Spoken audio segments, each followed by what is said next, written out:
So, chat, my favorite new like Disney Star Wars show ever was Andor, and it's such a good fucking show. And Rogue One was such a good movie. And I wanted to watch this video real quick on why Andor hits so different. Take a look at this scene.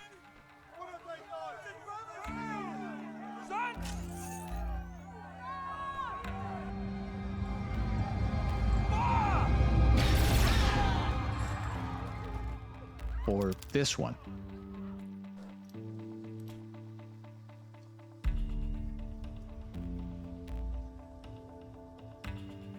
These are scenes from Disney's latest Star Wars. Bro, I forgot about that. Is that her doing like space drugs? Basically? Like, I don't know what to compare that to. She's just like doing an eye drop in her mouth. Is that considered space drugs? I don't know. Series. Oh god, yeah, this one. Oh god. Which is interesting because you Oh, thank god they didn't show the whole thing. Yeah, no, that one was uncomfortable.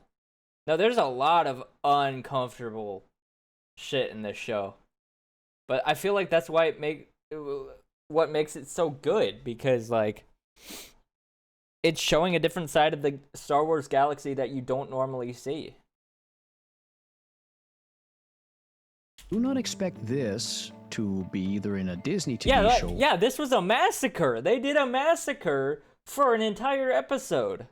Like, no other Disney Star Wars project will ever have this much aura.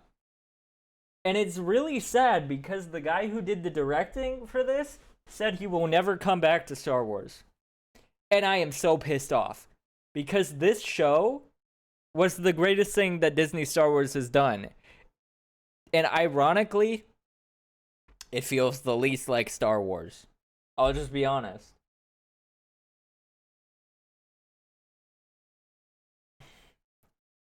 That's why I'm conflicted on, is it a good Star Wars show or is it just a good show that happens to be under the Star Wars brand? Because I'm leaning more towards the latter there. Or in Star Wars. To be honest, nothing would surprise me at this point. And believe me, you don't know the half of it.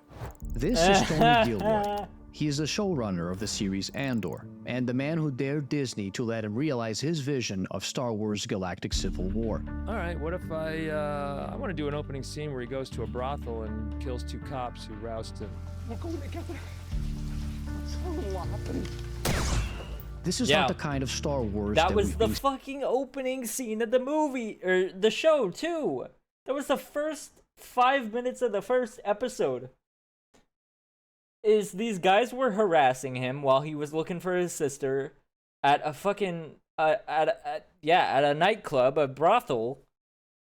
They get into a fight. He accidentally kills one of the guys, and the other guy is like, I promise I didn't see anything. If you would just let me go, I will never harass you ever again. I've seen you've killed my friend, but, you know, we'll let bygones be bygones. No, he shoots him in the face.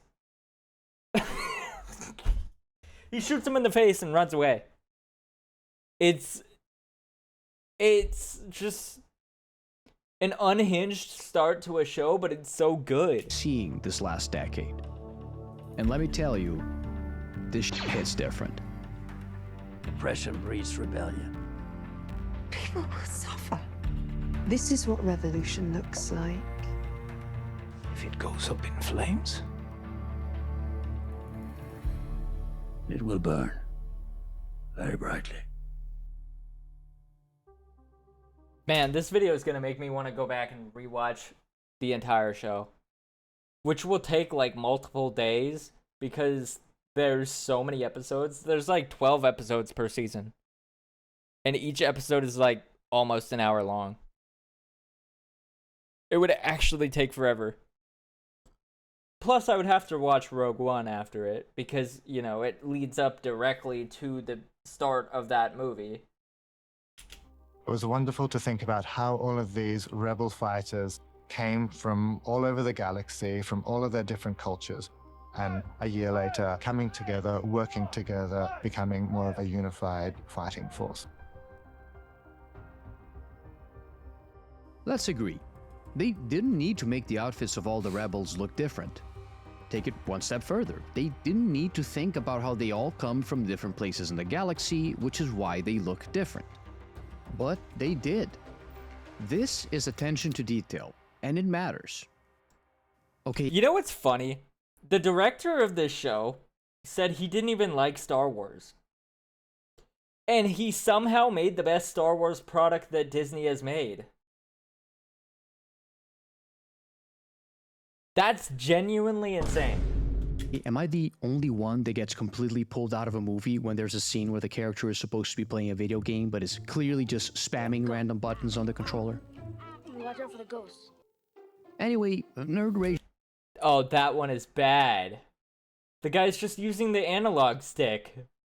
Wait, hold on, watch this. Random buttons on the controller. Watch out for the ghosts. Watch out for what ghosts? He's just like, what are you playing? Pac-Man on the fucking what is that? N64 controller? You're playing Pac-Man on the Nintendo 64. That's not how that works. And he's just using the analog stick. Anyway, Nerd Rage aside, I think details like this one matter because you can lose spectators with this nonsense. The people who really like what you've done are probably going to watch it more than once. Okay, but bro, he was playing It's nonsense. Modern Warfare 3 in this game. I don't even care because he was playing an actually good game. And it wasn't like a nondescript video game. Like, watch out for the ghosts. Like, what are you playing? Pac-Man on the Nintendo 64, like I already said? He was actually playing Modern Warfare 3 on a PlayStation 3. The people who really like what you've done are probably going to watch it more than once, and they're going to notice if you're getting sloppy. And it will reduce their enjoyment or make them take your work less seriously. One mishap or two is fine, it's quirky or whatever, but if it becomes a trend, you might have a problem. But another way of thinking about this is to flip it around. How nice is it to watch a movie you loved and discover new details you missed the first time? Which is why I appreciate when Cassian Andor does lots of different little things. Some of them you notice, like the typical variety of checks before piloting a ship. But he also does these things when he is not the focus of attention, like quickly switching targets when the priorities change. It makes him actually seem like the rebel agent that he is, and makes I loved that detail. Bro, this show is so good. Fuck! I just want to watch it right now. the entire thing more believable. You can see the same level of detail with every character in the series, even in the background ones. They're not just randomly touching props, their actions are intentional, helping to make it feel like these are things that people in this galaxy actually do. But there's other good reasons to pay attention to details like this. In our last Andor video, I talked about how the show is very good at immersing the viewer by using elaborate sets, natural dialogue, and making deliberate cinematography choices. What I neglected to mention is that this also helps in immersing the actors themselves. It wasn't always in the back of my mind to play Obi-Wan Kenobi again. I think if you'd asked me if I would do it again, I would probably most definitely have said no. I just spent weeks walking around on a blue stage speaking to a tennis ball on a stick. Instead of using the bare minimum of resources when designing and constructing sets, or blowing your budget on ridiculously expensive sets, you should use your funds intelligently. So we're currently in Spain. This is called the CAC. It's like a cultural arts and sciences center designed by Calatrava. Calatrava's architecture offers something that we can not only build on in terms of our stage sets, but also kind of embrace as an upper Coruscant look. I love that they go to these places. And then, like, all they had to do was add a background that looks like Coruscant to this already real place. That's what makes it feel so good to watch. Why design an entire digital environment when choosing a real-world location with digital touch-ups can fulfill the same purpose? Likewise, when filming, why present your actors with superficial cardboard cutout sets or green screens when you can actually make the background and environment into another character they can interact with? Every time you see a plate or every time you see a spoon or you see food on the table, it's a bunch of people that are having long conversations with each other about how to do all this stuff. It's amazing. It's absolutely amazing. Fill the cabinets of the cafe with dishes and cutlery. Have a bunch of extras moving about, messing around with plausible props and making these environments thrive with activity and movement and life. What I realized, you can walk into this set. I and it feels- remember I used to do stage acting, like in high school. And even then, we were told to not just fuck around with props for the sake of fucking around with props. Like, you need to have a purpose to have the prop. And you think about the purpose, and then you act upon that purpose. And you have to act upon that purpose convincingly. Otherwise, people are going to be lost because they'll be like, well, he's not actually doing anything. It's very obvious. Like he already used the example of people getting taken out of a story because a character's using a controller like this. Like, it's not realistic. Nobody plays video games like that. Unless you're literally 4 years old and you think that every controller is a Wii remote. Like a museum very quickly. And it needed to not have that sterility, so we're not sort of walking into a piece of concept art. So we tried to make our sets as interactive as possible, not just for our keycast, but also for our background. Finally, I think the most rewarding thing about attention to detail Worm is not that juice. it prevents you from annoying your audience or that it helps immerse your crew, is that it shows that you care. Another one of my greatest pet peeves in TV or movies is when they bring in actors that clearly don't speak the language and try to pass them off as locals. It is a man himself. Look, he's grown young. But what I really despise is when shows make consistent use of made-up words, but clearly did not bother to actually try and make them fit into a semi-plausible language. The reason why hearing the Gore speak is not grating to the audience's ears is because the language was not only designed to be functional, but is actually being spoken by the actors, like Dothraki was spoken in Game of Thrones or Elvish in The Lord of the Rings. We have fun now also between us. Or the language from Star Trek. I don't know what it is because I don't really watch Star Trek, but I know that they have a specific language that was actually created for that universe that, like, you can literally learn how to speak. Is it Vulcan? You can literally learn how to speak that language in real life. And if somebody else speaks that language, you can communicate with them through that language, and you can both understand it in whatever language you speak. It's kind of crazy. Every once in a while, we talk Gore between each other.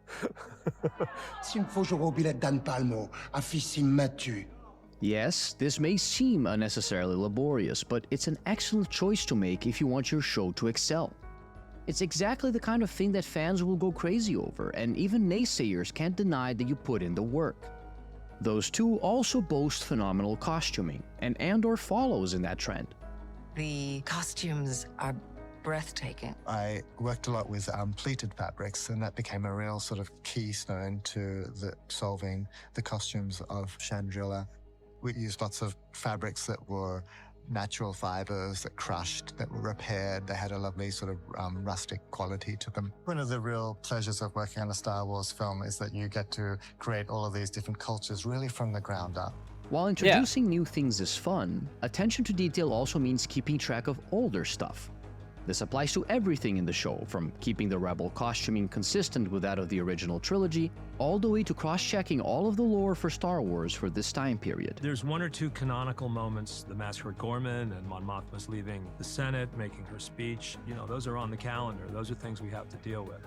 This Chambers, hold on the truth, was finally lost on the Gorman Plaza. And I think it was cool because what they did was, with the Mon Mothma speech to the Senate Council or whatever the fuck, that was in Rebels. So that was a canon event that we heard quite a bit of that speech.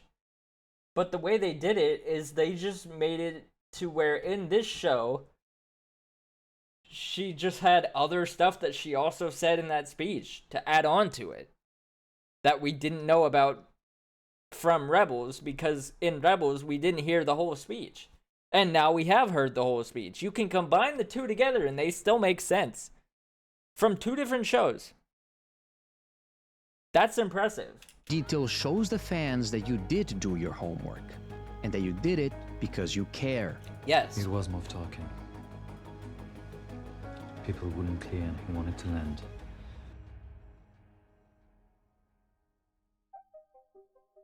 Okay, let's be real here. When you're upset because the show is just not the same, you're not really upset because the show changed. Most people don't want a show to stay exactly the same forever because, well, that's usually boring.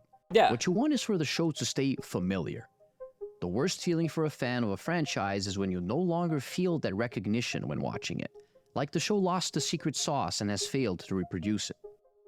Still, I usually look at various different sources when trying to determine whether— Wait a second. Is that the same actor who plays Maya's dad in Echo from the MCU? Still, I usually look at various different sources when trying to determine whether a story has truly lost the plot and is really going in a direction that most people disagree with, or if outlets are sharing an opinion that is not proportional to how the rest of the audience feels about a story. Reading reviews and stories is part of my research for these videos. I try to read a bit of both sides, but lately with how wild these algorithms are getting, if I don't pay attention, I find myself reading stories in an echo chamber. That's why I have come to really appreciate today's sponsor, Ground News. Ground News, yep. I knew it. Sorry, but I gotta skip ahead for the sake of time. Show the stories that you read. Check out Ground News on his behalf, though. Anyway, leaving reviews aside, the fact of the matter is, we may not mind changes to the recipe or even the dish as long as the flavors are familiar to us. And when watching Andor, I knew that my metric for how consistent the show was between seasons would be the characters. So, let's talk about character arcs for a second. Marva Andor has a very simple and clear character arc in Season 1.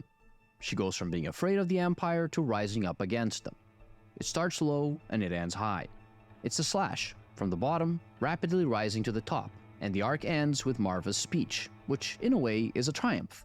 Fight the Empire! To me, letters and other symbols are an easy way to picture character arcs. It starts here, goes through here, culminates here, and ends here. What really matters is that— That's pretty much how every story works, no? There's a starting point, and then you go, ooh, we got a big victory. Ooh, something happened right before the climax of the movie that sees our character at their all-time low. And then they overcome it by the end of the movie. Same thing with like Infinity War and Endgame, but in a more drawn out manner. We start out by actually no, I think Infinity War is all completely a starting point, and then by the end, wait, no. Okay, hold on.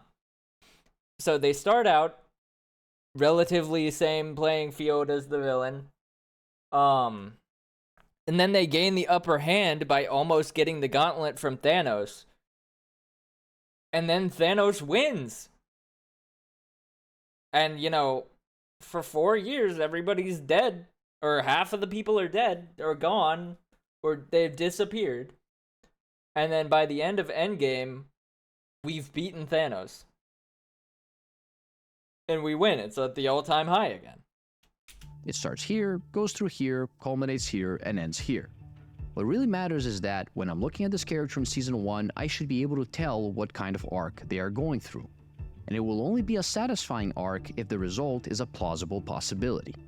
For instance, let's say we have a character that is on a downward slash type arc, and the season or movie ends with them in a bad place, like Luke Skywalker at the end of The Empire Strikes Back. Well, I would expect him to climb back out of it in the next movie, but I won't know what happens until I see it. Maybe it turns— Yeah, like it's a downward slash in Infinity War. Like they started at their all-time high of power, and then events happen that are unfortunate, and then half of the universe dies. Turns out to be a V-type arc, where the character progressively rises from the bottom to the top, which is more or less what Luke does. They do kind of just skip over how he got his mojo back, but anyway, that's one possibility. Maybe it's an N-type arc, where I learn of the character's backstory, then witness firsthand how this allows them to suddenly rise back to power. Or it could even be an M-type arc, where Luke falls to the dark side in the end. What I most definitely don't expect to see is the S shape that would be Luke flying away to another galaxy. And that's the essence of continuity. You can make wild decisions about your characters and where they fit in the story. I just thought about it when he said the S shape of him flying to another galaxy. That's literally Ahsoka. Ahsoka did that exact thing. As long as you don't betray the essence of their journey. And then got stuck there. I think that's what got a lot of people upset with the sequels. At best, Luke's journey becomes a W shape, with him just kind of repeating the same journey he had in the original movies, with failure, then triumph. At worst, it's just something completely different from what the original... And you could be an asshole and say he failed at the end because he died. But, you know, he did overcome evil and allow his allies time to escape. So technically that is a W, even though he did die at the end. ...we envisioned for the character. In this sense, the show has a solid grasp on how to shape the journey of its characters because, well, the ending for some of its main cast is already written. Andor makes sense because we know Rogue One, you know? Therefore, he can be the guy that can take you through that because you know the end of that guy, you know? It is a beautiful excuse to meet all these people that would never get a film done about them, you know?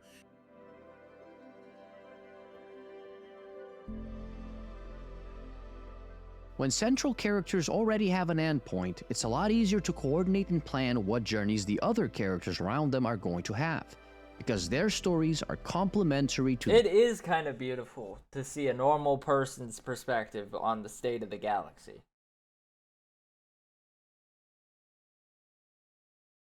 Because, like, we all knew that it was becoming bad, but we had always seen this through the eyes of Luke Skywalker, a Jedi, Princess Leia, a princess and a general, Han Solo, a smuggler, rebellion hero, general, Chewbacca, same thing, he's Han's friend.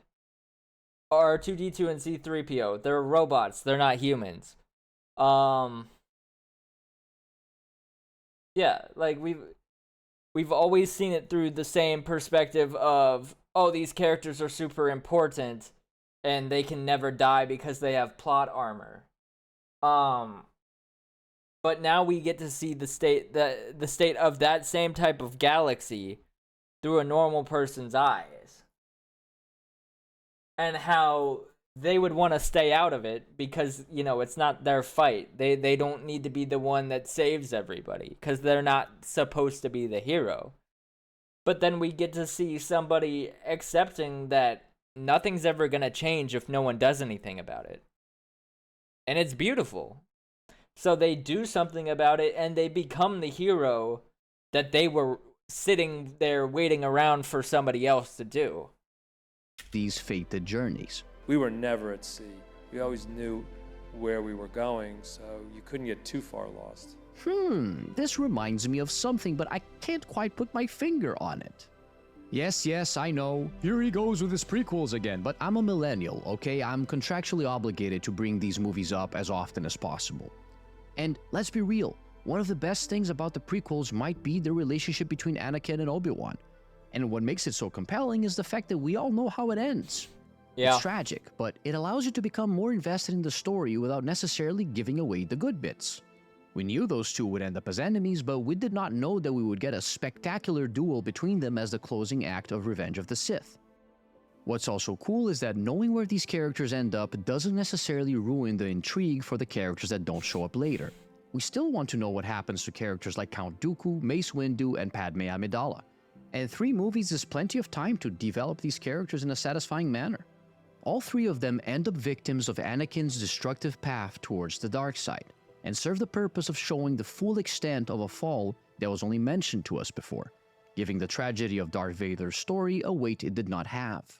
Now let's use the same lens to look at the antagonists of Andor. I mean, Dedra's a true believer. She grew up in an Imperial kinderblock. Supervisor Miro. She's a zealot. Whatever chaos is inside her is very contained. Proceed. But Cyril is a romantic character, maybe the most romantic character in the show. There's a future here for those who dare. How long have you known about all this? How long? Yeah, holy fuck. When he got pissed off and started just like choking her out, oh my god, it was terrifying. Because of what happens in Rogue One, we know that Cyril Karn will ultimately fail He just lost his shit, understandably so though. capture Cassian Andor and get his payback. Likewise, we know that Dedra Meero is destined to fail, because despite her best efforts, we know that the rebels do ultimately destroy the Death Star. But that doesn't matter. What we want to know is where will they be when the Empire they so desperately believed in comes crashing down. Since they are constrained by the original story, Star Wars writers are forced to get creative within their constraints. But in a way, that might have been something that the sequels could have benefited from. By having endings fixed in stone, writers have to craft complex individual stories that meaningfully intertwine with the original cast without overtaking future relationships and plot lines.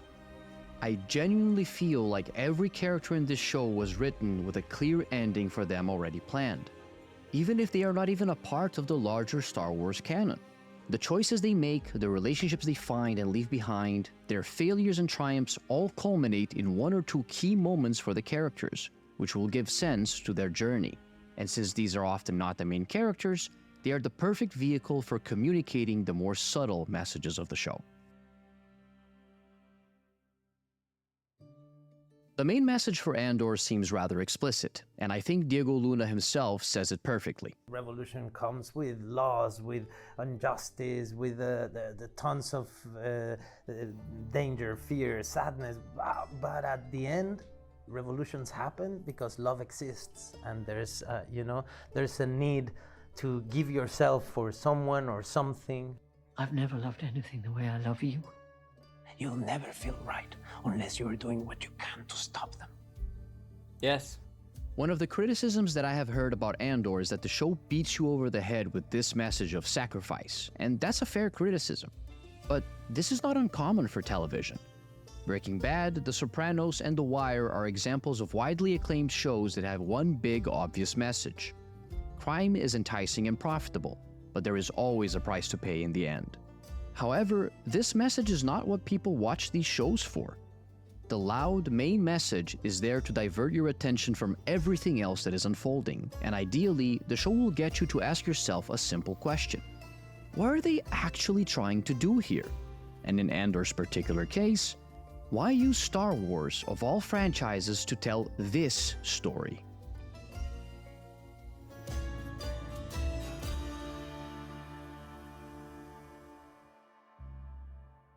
My father introduced me to Star Wars, and going to watch... Well, I feel like other than the prequels, everything about Star Wars has always been about a revolution. In terms of the prequels, it was actually, the CIS were actually against the Jedi and the Republic. So, like, the Sith were actually being the rebels. But then in the original trilogy, the rebels were the good guys. That's why it's so weird, because in the prequels it's flipped. And then until the very end of the prequels, where it's flipped again, and the Republic becomes the Empire. So it's sort of like a yin and yang type thing, where it'll go from one side to turn evil, the other side to turn good, in a sense. Or if the other side that is evil gets replaced. Yeah, wait, because after the Empire is toppled, the Rebellion basically turns into the Republic, and the Republic turns into the bad guys eventually, that the Empire, like the First Order, is there to eventually stop. And then like the Empire turns back into the rebellion. It's just like a never-ending cycle of flipping back and forth. Revenge of the Sith with him in theaters is one of my fondest memories. But when we came out of Rise of Skywalker and he said he found the movie fun, I realized that we did not look at these movies the same way. For instance, he doesn't particularly care for the prequels, in part because the movies take themselves too seriously to the point of being kinda lame and boring at times. And if we're talking about being conventionally fun, I can see how the sequels could be more entertaining for him. At the end of the day, none of these newer movies will be as fun and exciting as the original trilogy was to him, so he has no reason to feel much attachment. For me, the mark of a good show or movie is not only that it's entertaining, but that it is seriously trying to embed meaning into the world that is being built and the story that is being told. Yeah. One way to look at it is that, beyond the message conveyed by its main story, fiction can use its world to convey emotions, ideas, and philosophies, which seems to be the essence of what George Lucas was trying to do with his movies. It's a wonderful idea. Translate the themes of myths and epic sagas onto the big screen. Replace the gallant paladins and magic swords with Jedi Knights and lightsabers, and then deconstruct the idea of the Jedi Knight by looking at the chivalrous orders of old, and what led to their downfall. Maybe you're like me and you hadn't yet made the parallel between Order 66 and the Purge of the Templars, but you can bet George Lucas did all the way back in 1973. Yeah. But that's not the only thing that he was doing. Star Wars has always been about mixing and matching. There were current and present issues at the time that he wanted to portray and discuss through his movies. Alongside more esoteric themes of spirituality and heroism, you can find a simple but effective moral lesson. Tyranny is... It's crazy, because back in the day, the rebels were supposed to represent the Viet Cong. Like, the Vietnam people that were being invaded for no reason by, like, American and ally soldiers. And so America is inherently the Empire. They're the ones with the unlimited funding, and the other side, which is the Vietnam people, are doing guerrilla warfare, and they're completely disorganized. But the American troops are completely organized, have unlimited money, it seems like, and unlimited resources. So it's the underdog against the established, like, professionals. That's what the Rebel versus the Empire war was supposed to be. That's how it was in 1970 when the movie came out. The first movie. Evil, and standing up against tyranny is the right thing to do. This message doesn't only stand out in a sci-fi panorama saturated by relativism and morally gray characters. It stands out in a country still reeling from a war that shook their moral core and gave birth to an entire generation that was confused as to who were the quote-unquote good guys. Yeah. George Lucas gave them an answer, but See, stopped. that's exactly what I was saying. See, I know my shit when it comes to this. Just short of being explicit about it. It may seem evident, but you still have to connect the dots yourself. With this in mind, what was Tony Gilroy trying to do with Andor? Honestly, he's doing what everybody else is trying to do. Get other people to be into what he is into. I've been reading and studying this my whole life with no opportunity to ever use it. Like, where would I use that? For me, it was really important that by the time we were done, it was a definitive work about revolution. As many things as I could get in there from all the revolutions that I'd read about. You think I'm crazy? I've given up all chance at inner peace. I made my mind a sunless space. Yes, I am. Revolution is not for the same. I share my dreams with ghosts. Bro, this guy might be the greatest actor. I am not even fucking joking. I know they made his character a complete waste of potential in the MCU.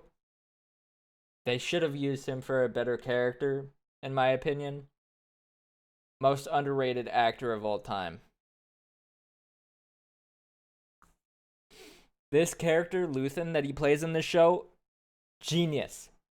fucking genius, bro. Revolution is not for the same. I share my dreams with ghosts. The death of truth is the ultimate victory of evil. If George Lucas wants Star Wars to convey subtle historical commentary and explicit literary themes, then Tony Gilroy is flipping the formula on its head. There are words said here that would never be spoken in a Star Wars movie, and scenes that would never be shown. Yep. What happened yesterday on Gorman was unprovoked genocide.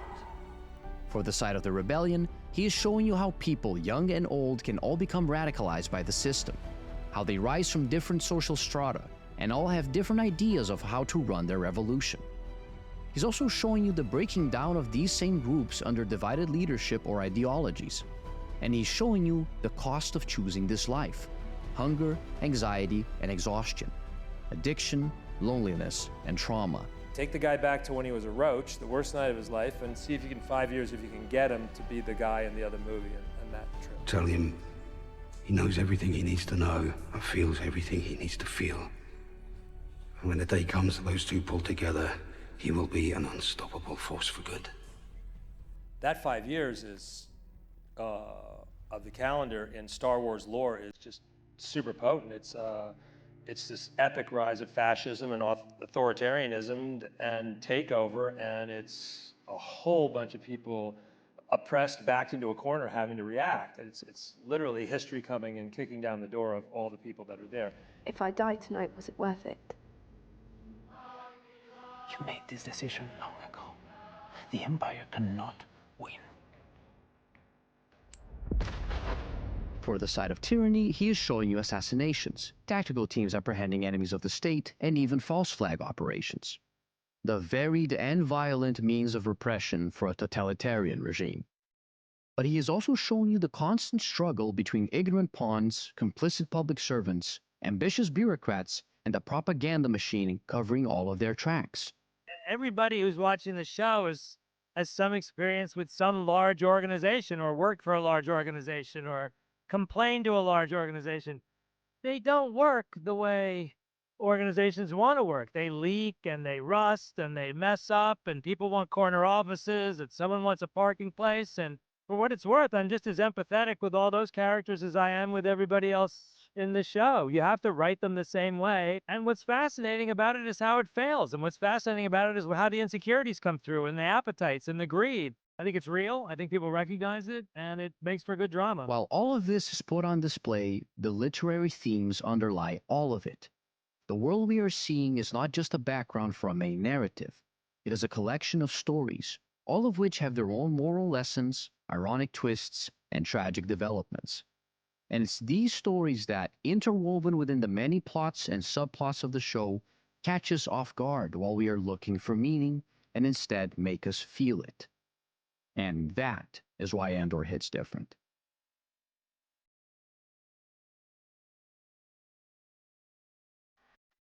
Bro, goated video. Holy shit. I gotta watch this guy's videos more often. Holy, that was so good. Anyways, chat, go subscribe to Be Gassed. His channel's gonna be tagged in the title of the video. Go subscribe right now. Go watch all of his videos. Also, like and subscribe. I'll see y'all later.